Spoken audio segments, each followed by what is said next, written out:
Bom, era uma vez, né, 3 pessoas super amigas, que sou eu, Geraldo e Edu Santos Mendes. Dessas 3 pessoas que numa mesa de bar, enfim, conversavam sobre suas perspectivas, seus sonhos, né, de trabalhar com a parte de formação, as crises, enfim, com o cinema, com o nosso trabalho.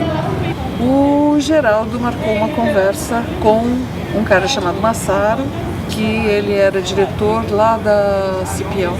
Do Geraldo conhecer o Massaro, sentar com ele e conversar com ele sobre a possibilidade da gente trabalhar um novo conceito, um curso que tivesse um conceito um pouco diferenciado. Ele era um projeto pedagógico muito mais ambicioso, né? Mas nessa altura o que o Massaro dizia pra gente que era o único vínculo que a gente tinha com o Senac. O que o Massaro dizia pra gente era: sonhem, né? Depois a gente vê o que acontece. E uma das coisas que nós ouvimos foi, quer dizer, a coisa mais importante que nós ouvimos foi: ok, o projeto é lindo, o curso é maravilhoso, agora vocês têm que fazer ele caber dentro do cenário, né? E, bom, e aí a gente começou a trabalhar para ele caber dentro do Senac nessa formatação que vocês alunos já conhecem. Então, dentro das 7 áreas, das 8 áreas que a gente identifica como as grandes áreas do cinema e do audiovisual, ele teria, nos 2 primeiros anos, um basicão disso tudo, que é o que se mantém, e a partir do 3º semestre, as disciplinas das grandes áreas, elas seriam tratadas como uma forma mais optativa ou especialista. Então, eu quero ser diretor, eu faria disciplina só de direção e de produção. E aí oferecer esse leque de disciplinas, edição de som, captação de som direto, ele seria trabalhado com grupos de alunos. Enquanto um aluno estava fazendo, ou que optou por direção estava fazendo a disciplina de direção, quem optou por som estaria fazendo disciplinas de som. Na conta de gastos versus entrada, percebe-se que isto é uma estrutura um pouco mais cara, né, com um quadro de professores muito maior. Então, esse foi a primeira grande adequação que a gente teve que fazer. Essas optativas, elas acabaram se transformando em obrigatórias para todo mundo.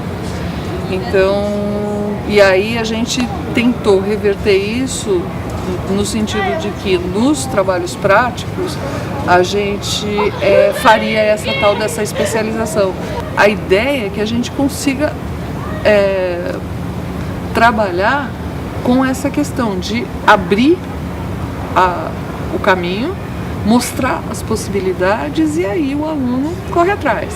Eu entendo que agora eu tomo conta de mim, né? Então, se um professor falou en passant alguma coisa que é do meu profundo interesse, se eu não corro atrás, alguém já correu. Prova, esse tipo de avaliação não faz mais sentido, porque a avaliação quem tem que fazer é o próprio aluno. Eu acho que agora, numa escola de 3º grau, enfim, agora a responsabilidade de todo mundo é maior de idade, todo mundo já assina, todo mundo já vota, todo mundo tem carta, portanto todo mundo já tem a responsabilidade suficiente para vir para a escola para efetivamente ter uma formação não só técnica, uma formação mesmo íntegra. É claro que eu não contava com uma geração que é absolutamente fragmentada pelo Windows, né? Quando eu entrei na faculdade, era das 7 da manhã à meia-noite, direto, sem parar, fazendo só coisas voltadas para tal. A geração Windows, ela é uma geração absolutamente, não é fragmentada, mas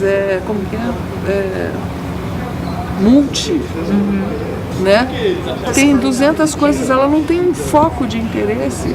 Então, de repente, a faculdade não é a coisa mais importante do mundo, né? Até bem pouco tempo atrás, para mim é super difícil entender assim, a falta total de interesse de alunos em assistir filmes. O professor começa a passar um filme, os caras levantam e vão embora, assim. Sábado acontece uma coisa super maluca, assim. Todo mundo assiste série feita exclusivamente para aquele aparelho que está na sala. Só que ninguém assiste na televisão. E é uma coisa louca, porque vem com televisão, credo, que tá. Mas as séries, assim, aí vem com desfile de séries, assim, todo mundo tem um repertório que assiste na internet, download, pirata, lá, não importa. Isso aqui é feito para aquela televisãozinha que está na sua sala. E é super engraçado. Então as pessoas vêm com preconceito de que eu não assisto televisão. No entanto, assistem pra caramba, só aqui na internet.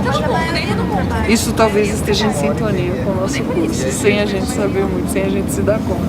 É óbvio que um Ismael Xavier, um Jean-Claude Bernardet, Maria Rita Galvão, essas pessoas que hoje estão na ECA são pessoas com uma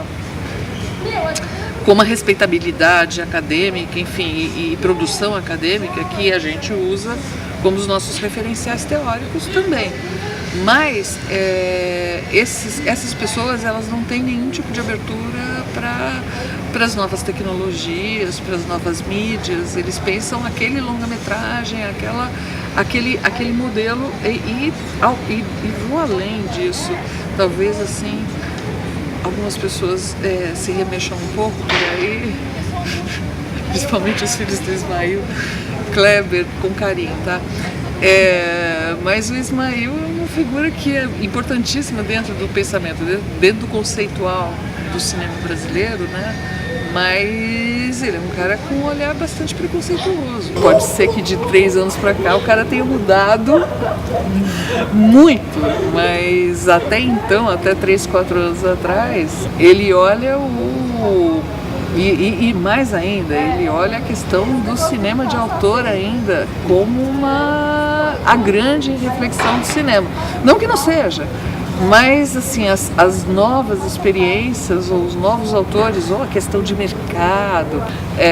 Hoje você não faz mais uma câmera na mão e 50 mil ideias na cabeça. Você tem que ter uma super estrutura para isso, até para você poder ser criativo, inventivo, positivo, enfim.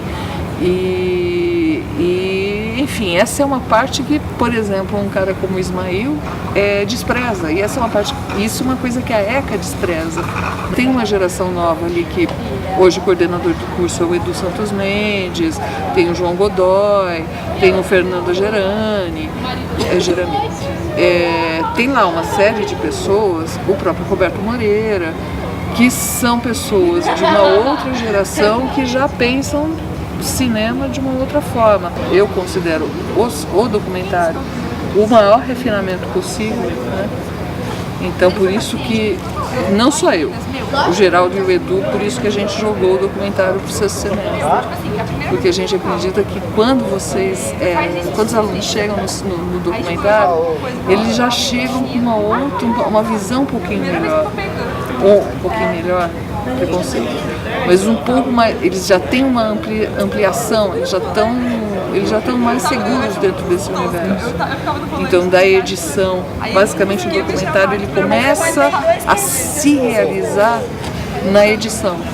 Então ele vai para a ilha de edição já com um olhar muito mais apurado, com uma percepção muito mais apurada, um enquadramento que ele fez, ele já consegue trabalhar dentro dessa estrutura narrativa que ele está montando.